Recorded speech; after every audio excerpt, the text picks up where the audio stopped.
Hey everyone! In today's quick guide, we'll show you how to import contacts and opportunities in GoHighLevel so managing your CRM becomes faster and much simpler.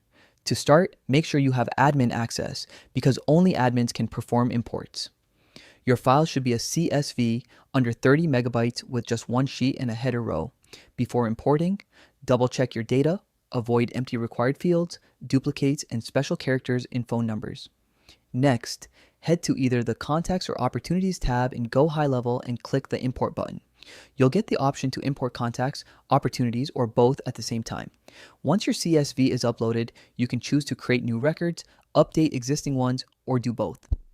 HighLevel will automatically match contacts by email first and then by phone if needed. After that, map each column in your CSV to the corresponding field in GoHighLevel. You can skip fields if necessary, but make sure all mandatory fields are mapped. If your CSV includes multiple emails or phone numbers, those will be added as secondary fields automatically.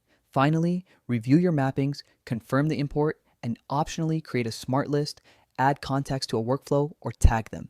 You can then monitor the import progress on the bulk actions page, where you can also download error logs if anything needs fixing. And that's it. With just a few simple steps, you can import your contacts and opportunities seamlessly in GoHighLevel, saving time and keeping your CRM organized. If you found this guide helpful, don't forget to like, subscribe, and hit that notification bell for more quick tutorials.